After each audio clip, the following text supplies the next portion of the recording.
क्या आपने कभी घोस्ट ऑन द प्लेन की कहानी सुनी है? नहीं सुनी? तो आज हम आपको ले चलेंगे एक ऐसी जर्नी पर जो सिर्फ एक ट्रेजिक एक्सीडेंट नहीं, एक अनरिजॉल्व मिस्ट्री है जिसकी कहानी आज भी लोगों को डरा देती है। क्या हुआ था उस रात? क्या वो स्पिरिट्स सच में वापस आई थी? चलिए आज हम एक एक स्टेप में उस रात की मिस्ट्री को समझेंगे। ये कहानी है एक ऐसी फ्लाइट की जो अपनी डेस्टिनेशन तक कभी नहीं पहुंची। एक ऐसी फ्लाइट जो आज भी हवाओं में कहीं भटकती हुई नजर आती है और लोग कहते हैं इस प्लेन के पैसेंजर्स और क्रू ने मौत के बाद भी कभी अपनी जगह नहीं छोड़ी।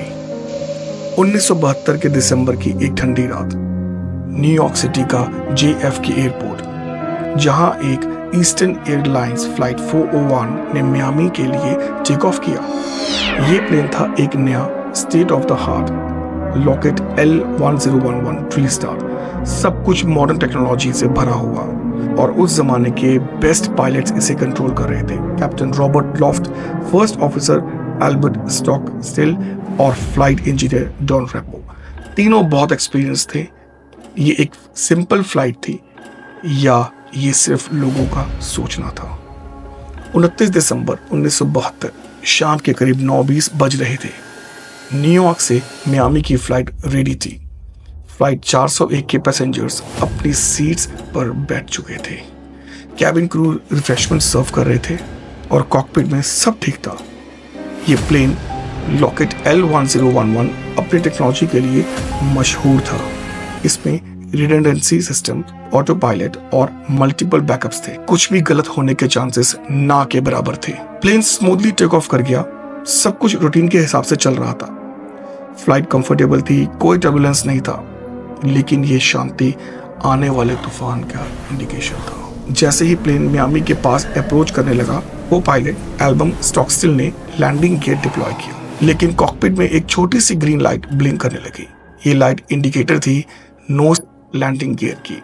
इसका मतलब था कि लैंडिंग गियर लॉक नहीं हुआ था या फिर इंडिकेटर बल्ब खराब हो गया था। कैप्टन ने डिसाइड किया कि वो प्लेन को 2000 फीट के ऑल्टीट्यूड पर होल्ड करेंगे और मैनुअली चेक करेंगे। डॉन रैपो, जो फ्लाइट इंजीनियर थे, बल्ब को निकाल कर इंस्पेक्ट करने लगे। कैप्टन लॉफ्ट अपने क्रू को कह रहे थे कि बल्ब बदल कर देखते हैं, शायद प्रॉब्लम रिजॉल्व हो जाए। पर प्रॉब्लम सिर्फ बल्ब की नहीं थी। जब पूरा क्रू उस लाइट पर फोकस कर रहा था, उन्होंने गलती से ऑटो पायलट को डिसएंगेज कर दिया, लेकिन किसी ने नोटिस नहीं किया कि प्लेन धीरे धीरे डिसेंड होने लगा था।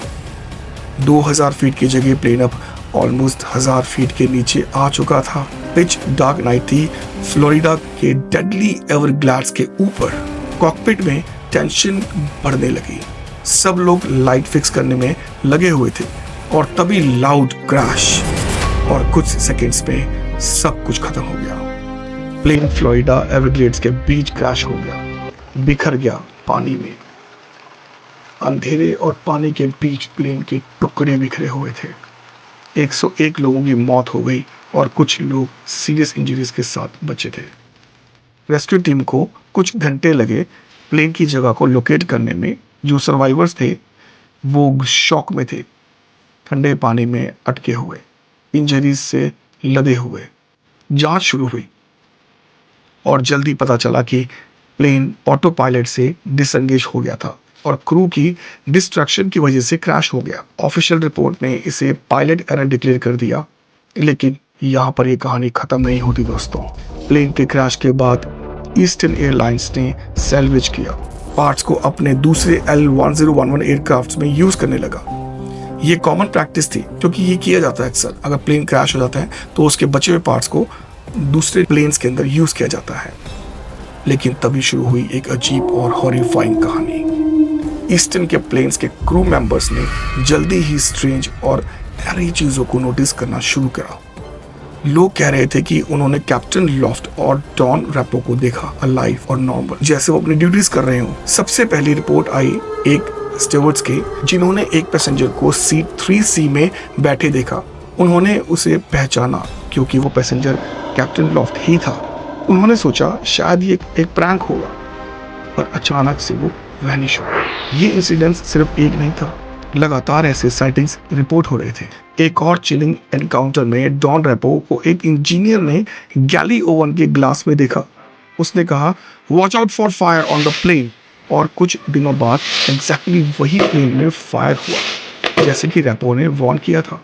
ये सिर्फ इमेजिनेशन थी या कुछ और? ये रिपोर्ट्स और साइटिंग्स इतनी कॉमन होने लगी कि पायलट्स और क्रू मेंबर्स इसके बारे में ओपनली बात करने लगे। एक क्रू मेंबर ने रेपो को देखा जब वो फ्लाइट मेंटेनेंस चेक कर रहा था।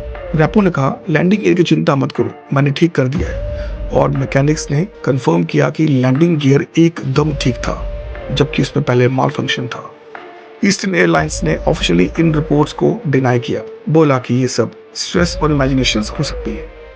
लेकिन अंदर ही अंदर एयरलाइंस वरीड था। इवेंचुअली उन्होंने प्लेन के सारे पार्ट्स जो फ्लाइट 401 से सैल्वेज किए गए थे, उनको रिमूव करने का प्लान किया। और धीरे धीरे अपने बाकी प्लेन्स के अंदर से वो पार्ट्स को निकाल लिया गया, रिकवर कर लिया गया। लेकिन कहानी तब तक वायरल हो चुकी थी और लोग आज भी इसे एक अनसॉल्व्ड मिस्ट्री के रूप में याद करते हैं। तो दोस्तों, क्या ये सब सिर्फ एक कोइंसिडेंस था? क्या ये सब लोगों की ओवर एक्टिव इमेजिनेशन थी जो प्लेन क्रैश के ट्रोमा से गुजर रहे थे? या सच में कोई सुपरनैचुरल फोर्स वापस आई थी अपने प्लेन को बचाने के लिए? आज भी एविएशन हिस्ट्री के सबसे बड़े अनसॉल्व्ड मिस्ट्री में से एक ये कहानी फ्लाइट 401 की मिस्ट्री है, जो कुछ लोगों के लिए बस एक ट्रैजिक इंसिडेंस है, लेकिन कुछ के लिए एक प्रूफ है कि कहानियां सिर्फ इमेजिनेशन नहीं होती, कभी कभी वो सच भी होती हैं। अगर आपको ये कहानी पसंद आई तो ज़रूर लाइक, शेयर और सब्सक्राइब करें और कमेंट में लिखें कि आप क्या सोचते हैं। कभी कभी जो हम देखते हैं वो सिर्फ हमारी आंखों का धोखा नहीं होता, हो सकता है वो सच हो।